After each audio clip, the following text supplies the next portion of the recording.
மதுமிதா சீரியல்ல இப்போ ஒரு அட்டகாசமான எபிசோட் வந்திருக்குன்னே சொல்லலாம். மிஸ் பண்ணாம ஃபுல்லோடையும் கேளுங்க. அதுக்கு முன்னாடி இந்த வீடியோ பிடிச்சிருந்துச்சுன்னா லைக் பண்ணி பாருங்க. ரொம்ப பிடிச்சிருந்துச்சுன்னா சேனலுக்கு வந்து சப்ஸ்கிரைப் பண்ணி கண்டினியூஸ் ஆதரவு வந்து தாங்க. மதுமிதா வந்து ரொம்ப பட்டமா இருக்காங்க. "அப்பா ஏதாவது ஒண்ணு ரெடி பண்ணுங்கப்பா. ஃபேன் ஏதாவது ஒண்ணு ஓடுனா நல்லாயிருக்கும்." அப்படின்னு சொல்லிட்டு இருக்கிறப்ப, கூல் ட்ரிங்க்ஸ்லாம் வந்து கேட்டிருக்காங்க போல இருக்கு. உடனே வந்து ஃப்ரெஷ் ஜூஸ் ரெடி பண்ணி, அப்படியே வந்து சவுந்தலாக்கும், அவங்க அண்ணனுக்கும் வந்து குடுக்குறாங்க. "என்னடா இது? இதில இருக்கிற கூலிங்க வந்து குடிச்சா கூட நமக்கு வந்து ஜில்லுன்னு இல்லவே இல்லையே!" அப்படின்னு சொல்லிட்டு இருக்காங்க அந்த இடத்துல. எங்களுக்கு மட்டும் தான் தருவீங்களா? அப்புறம் பார்க்குறவங்கலாம் என்ன நெனைப்பாங்க? வந்தவங்களும் நம்பளோட விருந்தாளிங்க தானே! அவங்களுக்கும் ரெடி பண்ணுங்கன்னோனே, "சரிம்மா நாங்க ரெடி பண்ணிர்றோம், ரெடி பண்ணிர்றோம்" அப்படின்னு சொல்லும்போது, "ராம்கி பிரதர் நான் கேட்டிருந்தேனே, அது கூடிய சீக்கிரம் வந்துரும்னு நெனைக்கிறேன்."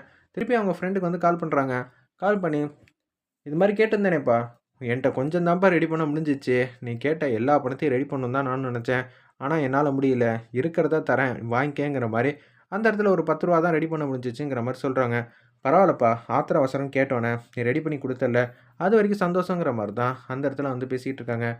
ஒரு பக்கம் சுத்தமா வந்து ஏசி வந்து ஓடாதனால வந்து ரொம்பவே வந்து கடுப்புல இருக்காங்க கௌதம். இருப்பினும் மதுமிதா கிட்ட இத பத்தி ஒரு வார்த்தை கூட பேசக்கூடாது. அவங்க சூழ்நிலை இதுவரைக்கும் நல்லா தான் ஓடிக்கிட்டு இருந்துச்சு. நம்ம வந்த நேரம் பார்த்து இது மாரி பிரச்சனையானதுக்கு, அவங்க என்ன பண்ணுவாங்கங்கிற மாரி தான் புரிஞ்சுகிட்டு வந்து யோசிக்கிறாங்க. 2 பேரும் வந்து மணமேடையில வந்து உட்காரத்துக்காக ரெடி ஆயிட்டு அப்படியே வெளிய வந்துகிட்டே இருக்காங்க. மதுமிதா வந்து ரொம்ப வருத்தப்படுறாங்க. கௌதம் ஆசைப்பட்டு கேட்டது ஒண்ணே ஒண்ணு தான். ஏசி மட்டும் இருக்கணும். எனக்கு வேர்த்துச்சுன்னா ஒத்துக்காதுன்னு சொன்னாப்ல. ஆனா, அதுவே மிகப்பெரிய பிரச்சனையாயிடுச்சு. இப்போதைக்கு நம்மளால கரண்ட் இல்லாதனால எதுவும் பண்ண முடியாம போயிடுச்சேங்கிற மாரி வருத்தப்பட்டுட்டு இருக்காங்க. சரின்னு சொல்லிட்டு மணமேடையில வந்து உட்கார்றாங்க. அப்பன்னு பார்த்து மதுமிதா வந்து ரொம்ப வருத்தப்பட்டுட்டு இருக்காங்க. இவருக்கு சின்னதா ஒரு ஆசை. அத கூட நிறைவேத்த முடியாம போயிடுச்சேங்கிற மாரி மனசார வந்து மன்னிப்பு வந்து கேட்குறாங்க அந்த இடத்துல. அஸ்வினி இருக்காங்கல்ல, சகுந்தலாவோட மூத்த பொண்ணு. அவங்க வந்து பிரச்சனை பண்றாங்க. "எங்க அண்ணனுக்கு இது மாரி இடத்துலலாம் கல்யாணம் பண்ணணும்னு நாங்களும் ஆசைப்பட்டோம். நீங்க நெனச்சீங்க, சரி போனா போட்டுங்கிற மாரி எங்க அண்ணனும் வந்து விட்டு குடுத்தாங்க. எங்க அண்ணனுக்கு இருக்கிற வசதிக்கு அவரோட கல்யாணத்த அதே மண்டபத்தில வந்து பண்ணியிருந்தா, ஜீவாவும் சரி, மாயாவும் கல்யாணத்தையும் வந்து கிராண்டா பார்த்த மாரியும் இருக்கும். நம்மளுக்கும் எந்த விதமான பிரச்சனையும் இல்லாம இருந்திருக்கும். நாங்க எப்படி கல்யாணம் பண்ணோம்? நீங்க எப்படியெல்லாம் எங்களுக்கு கஷ்டம் குடுத்துட்டு இருக்கீங்க? இது கொஞ்சமாவது நியாயமா இருக்கா?" அப்படின்னு சொன்னோனே, "உன்னோட கஷ்டம் புரியுதும்மா. ஆனா இது எதார்த்தமா நடந்த விஷயங்கிற" மாரி ரேணுகாதேவி வந்து பேசுறாங்க. பிங்கி பாட்டியும் இத வந்து புரிஞ்சுக்கிறாங்க. அகிலாண்டேஸ்வரி, "சின்னதா, சிறுசா வந்து இருக்க மாட்டியா? பாட்டி நம்மளோட கௌரவம் என்ன ஆகுது?" அப்படின்னு சொல்லும்போது, "ஃபேன் காத்துல தான் கௌரவம் இருக்காங்கிற" மாரி அகிலாண்டேஸ்வரி வந்து கேட்குறாங்க.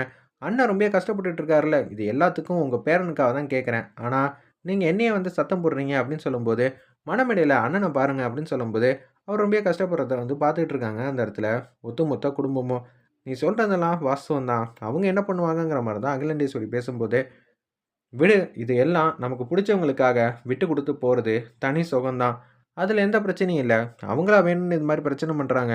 அவங்க சக்திக்கு மீறி தான் வந்து ஒவ்வொரு விஷயத்தையும் பார்த்து, பார்த்து செஞ்சுட்டு இருக்காங்க. ஏதோ இது மாரி பிரச்சனை ஆயிட்டு இருக்கு. அதுக்குன்னு நம்ப மத்தவங்கள யாருக்காகவும், எதுக்காகவும் நம்மளோட நெருங்கின சொந்தத்த வந்து அசிங்கப்படுத்தக்கூடாது. விட்டும் குடுக்கக்கூடாது. முதல்ல அஸ்வினி அத முதல்ல தெரிஞ்சுக்கங்கிற" மாரி சபையில வச்சு அஸ்வினிக்கு வந்து பாடம் எடுக்குறாங்க அந்த இடத்துல. நம்ம கௌதம், "என்னண்ணே அவன் இப்படி பேசிக்கிட்டு இருக்கான். இது மாரி கஷ்டத்துல இருக்கிறப்ப கௌதம் வந்து எப்படி நடந்துப்பான் முன்னாடியெல்லாம்? கரண்ட் இல்லன்னா, இப்ப பாரு பொண்டாட்டிக்காக என்னென்னலாம் செஞ்சுட்டு இருக்கான்னு. நம்ம தான் கொஞ்சம் யோசிச்சு சூதாரணமா நடந்துக்கணுங்கிற" மாரி லட்சுமணன் வந்து பேசுறாங்க அவங்க தங்கச்சிகிட்ட.